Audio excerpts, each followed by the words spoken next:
ಸ್ನೇಹಿತರೆ, ಆಚಾರ್ಯ ಚಾಣಕ್ಯರ ಪ್ರಕಾರ ನಾವು ಯಾವ ಸಂದರ್ಭದಲ್ಲಿ ಊರನ್ನ ತ್ಯಜಿಸಬೇಕು ಅಂದ್ರೆ ಊರನ್ನ ಬಿಟ್ಟು ಹೋಗಬೇಕು ಮತ್ತು ಯಾವ ಸಂದರ್ಭ ಮೂಲಭೂತ ಹಕ್ಕುಗಳು ಆ ವ್ಯಕ್ತಿಗೆ ಆಗುತ್ತದೆ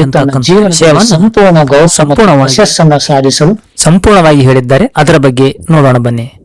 ಹೌದು, ಯಾವ ಊರಿನಲ್ಲಿ ನಮಗೆ ಗೌರವವಿಲ್ಲವೋ, ಮಾಡಲು ಕೆಲಸವಿಲ್ಲವೋ, ಕಷ್ಟ ಸುಖ ಹಂಚಿಕೊಳ್ಳಲು ಬಂಧು ಬಳಗಗಳಿಲ್ಲವೋ, ವಿದ್ಯಾರ್ಜನೆಗೆ ಅನುಕೂಲವಿಲ್ಲವೋ ಆ ಊರನ್ನ ತ್ಯಜಿಸಬೇಕು.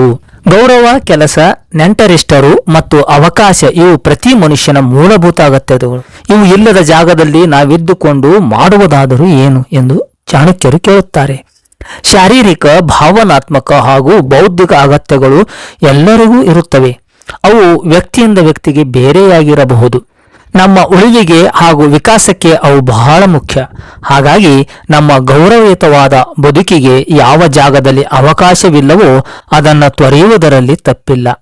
ಹಾಗೆ ನೋಡಿದರೆ ಅಲ್ಲಿರುವುದೇ ತಪ್ಪು. ನಾವು ಹುಟ್ಟಿ ಬೆಳೆದ ಜಾಗ ಎಂಬ ಕಾರಣವೇ ನಮ್ಮ ಬದುಕಿಗೆ ಬಂಧನವಾಗಬಾರದು. ಅತಿವೃಷ್ಟಿ, ಬರಗಾಲ, ದಂಗೆ, ಸಾಂಕ್ರಾಮಿಕ ರೋಗಗಳು, ಭೀತಿ ಮತ್ತು ಕೆಟ್ಟ ಜನರ ಸಂಪರ್ಕ ಉಂಟಾದಾಗ ಆಗ ತಪ್ಪಿಸಿಕೊಳ್ಳುವುದೇ ಜಾಣತನ. ಇದು ಪಲಾಯನ ಮಾರ್ಗವಲ್ಲ, ಜೀವ ಉಳಿಸಿಕೊಳ್ಳುವ ಸಹಜ ಗುಣ. ಅತಿಯಾದ ಮಳೆ ಇಲ್ಲದಿರುವಿಕೆ, ಭೀಕರ ರೋಗಗಳು ಹರಡುವಿಕೆ ಇವುಗಳನ್ನು ನಮ್ಮಿಂದ ತಡೆಯಲು ಸಾಧ್ಯವಿಲ್ಲ. ಅಂತಹ ಸಂದರ್ಭದಲ್ಲಿ ದೂರ ಹೋಗಿ ಬದುಕುವುದು ಜಾಣತನ ಎಂದು ಚಾಣಕ್ಯರು ಹೇಳುತ್ತಾರೆ. ಹಾಗಾಗಿ ಯಾರೇ ಆಗಲಿ ಹಠ ಹಿಡಿದು ಇಂತಹ ಸಂದರ್ಭಗಳಲ್ಲಿ ಹುಟ್ಟಿದ ಊರೆಂಬ ಕಾರಣಕ್ಕಾಗಿ ಅಲ್ಲೇ ಉಳಿದುಕೊಳ್ಳುವುದಕ್ಕಿಂತಲೂ ತಮ್ಮ ಬದುಕಿಗಾಗಿ ಆ ಜಾಗವನ್ನ ತೊರೆಯುವುದೇ ಲೇಸು ಅಂತಕ್ಕಂತಹ ಮಾರ್ಗದರ್ಶನ ಚಾಣಕ್ಯರು ನೀಡಿದ್ದಾರೆ. ಹಾಗಾಗಿ ಚಾಣಕ್ಯರ ಈ ಮಾರ್ಗದರ್ಶನ, ಸಲಹೆ, ಸೂಚನೆಗಳನ್ನ ಸಮಯ ಸಂದರ್ಭಕ್ಕೆ ತಕ್ಕಂತೆ ನಾವೆಲ್ಲರೂ ಅನುಸರಿಸೋಣ. ಆ ಮೂಲಕ ನಮ್ಮ ಬದುಕನ್ನು ಸುಂದರವಾಗಿ ಕಟ್ಟಿಕೊಳ್ಳೋಣ ಎನ್ನುವುದೇ ಜನಕಲ್ಯಾಣದ ಕಳಕಳಿ.